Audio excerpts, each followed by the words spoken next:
बाहर फेंके गए इजरायली सांसद। लेकिन ऐसा क्यों किया?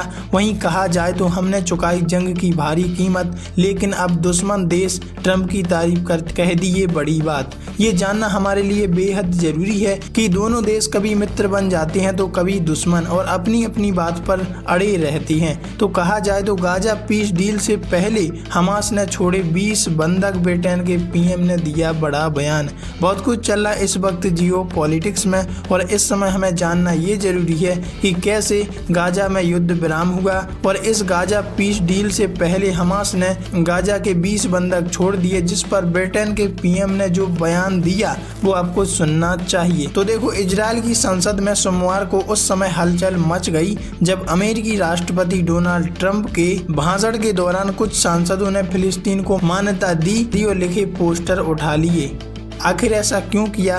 देखो, अमेरिकी राष्ट्रपति डोनाल्ड ट्रंप की सोमवार 13 अक्टूबर 2025 के भाषण के दौरान इजराइल की संसद में हलचल मच गई है। कुछ सांसदों ने फिलिस्तीन को मान्यता दो और जनसंहार जैसे पोस्टर दिखाए, जिसके बाद सुरक्षा कर्मियों ने उन्हें सभा से बाहर निकाल दिया। रिपोर्ट्स के अनुसार सांसद एम ओडे और ओफर कैसेव ने ट्रंप के भाषण के दौरान ये पोस्टर दिखाए। दोनों को नेसेट की बैठक से बाहर निकाला गया। क्या है पूरा मामला, ये जानना बेहद जरूरी बन जाता है जब ऐसी खबरें हमारे सामने आती हैं। दरअसल राष्ट्रपति डोनाल्ड ट्रंप जब भाषण दे रहे थे तो ठीक उसी दौरान 2 सांसदों ने कुछ ऐसा किया जिसके बाद उन्हें जबरदस्ती हटा दिया गया। इसका जवाब राष्ट्रपति ट्रंप ने बड़े शानदार अंदाज में दिया। उन्होंने कुछ ऐसा बोला जिससे पूरा संसद भवन में तालियों की गड़गड़ाहट सुनाई दी और हंसी के फव्वारे छूट पड़े। इस पूरे कार्यक्रम के लाइव टेलीकास्ट में हंगामा होता दिखा। द टाइम्स ऑफ इजराइल ने बताया कि हदास ताल पार्टी के अध्यक्ष आयमान ओधो को नेसेट की पूर्ण बैठक से हटा दिया गया, क्योंकि उन्होंने अमेरिकी राष्ट्रपति डोनाल्ड ट्रंप के भाषण के दौरान फिलिस्तीन को मान्यता देने का आह्वान करने वाली एक तख्ती दिखाई। वहीं अरब इजरायली एम के सांसद ओफर कैसेव ने भी एक बैनर उठाने की कोशिश की। कुछ शोर मचा और उन्हें भी जबरन हटा दिया गया। वहीं ट्रंप ने दी प्रतिक्रिया, और ट्रंप ने ऐसी प्रतिक्रिया दी कि सामने वाले की बोलती बंद हो गई। इजरायली संसद के स्पीकर ने ट्रंप से कहा, इसके लिए क्षमा करें राष्ट्रपति महोदय।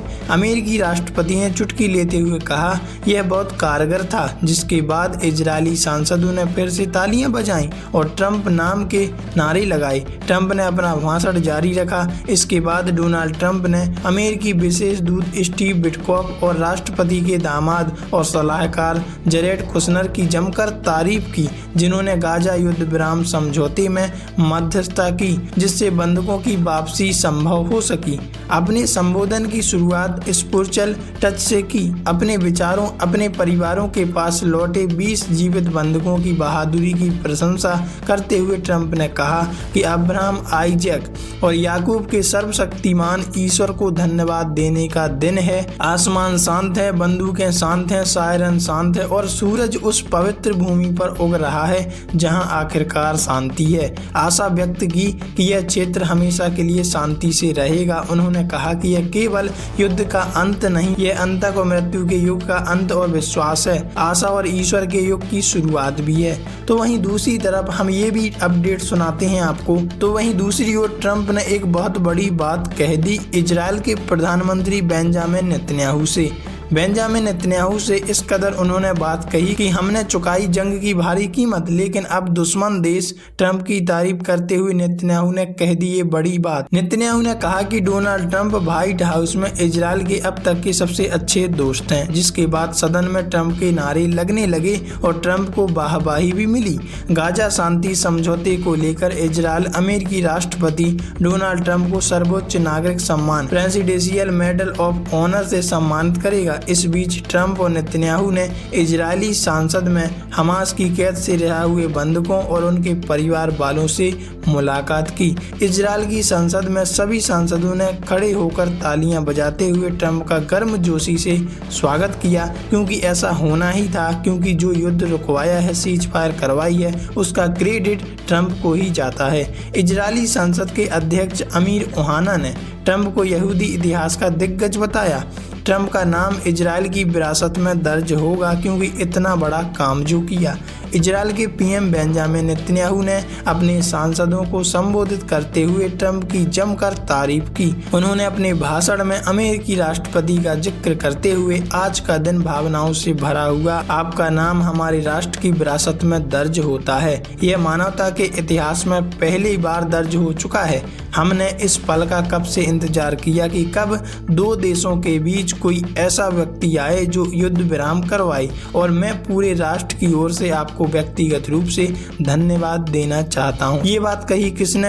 ये बात कही इजराइल के प्रधानमंत्री बेंजामिन नेतन्याहू ने। इजरायली संसद में गूंजा ट्रंप के नारे। नेतन्याहू ने कहा कि डोनाल्ड ट्रंप व्हाइट हाउस में इजराइल के अब तक के सबसे अच्छे दोस्त हैं, जिसके बाद सदन में ट्रंप के नारे लगने लगे। उन्होंने कहा कि अब तक किसी भी अमेरिकी राष्ट्रपति ने इजराइल के लिए इतना कुछ नहीं किया जितना कर दिखाया डोनाल्ड ट्रंप ने। इजरायली प्रधानमंत्री बेंजामिन नेतन्याहू ने अमेरिकी राष्ट्रपति ट्रंप को अपने देश की सर्वोच्च पुरस्कार के लिए नामांकित किया है। हमने चुकाई जंग की भारी कीमत, नेतन्याहू ने ऐसा कहा। नेतन्याहू ने कहा कि हमने इस युद्ध के लिए बड़ी कीमत चुकाई है, लेकिन हमारे दुश्मन अब समझ गए हैं कि इजराइल कितना शक्तिशाली और कितना दृढ़ है, और उसके साथ अमेरिका खड़ा हुआ है। उन्होंने सभी बंधकों को घर वापस लाने का वादा किया था और ऐसा कर भी दिया। मैं शांति के लिए प्रतिबद्ध हूँ। ट्रंप का जिक्र करते हुए नेतन्याहू ने कहा, 2 महीने पहले आपने गाजा शहर में हमास के आखिरी गढ़ में IDF भेजने के मेरे फैसले का पूरी तरह से समर्थन किया था। आप मेरे इस विचार से सहमत हैं कि इस सैन्य दबाव में बंधकों को छुड़ाने में मदद मिलेगी। हमें पता है कि तमाम आलोचनाओं और विरोधों के बावजूद हम सही थे, और ये हमने सिद्ध करके भी दिखाया कि कैसे दो देशों के बीच आपसी रंजिश को खत्म करके हम एक शांतिपूर्ण देश बन सकते हैं, शांति स्थापित कर सकते हैं और विश्व को मंच के माध्यम से एक संदेश दे सकते हैं कि कैसे युद्ध विराम में ही फायदा है, ना कि लड़ाई में। और लड़ाई करके दो देशों की इकोनॉमी ही डाउन होती है, अंतर्राष्ट्रीय दोस्ती खत्म होती है और दोस्ती बहुत ही संकट में पहुंच जाती है, और विपत्तियों का सामना दोनों देशों को करना पड़ता है, क्योंकि तीसरा देश मदद देने नहीं आता। अगर मदद देने आता भी है तो उसके बदले उसे कुछ देना पड़ता है। और यही मामला सामने आया है कब?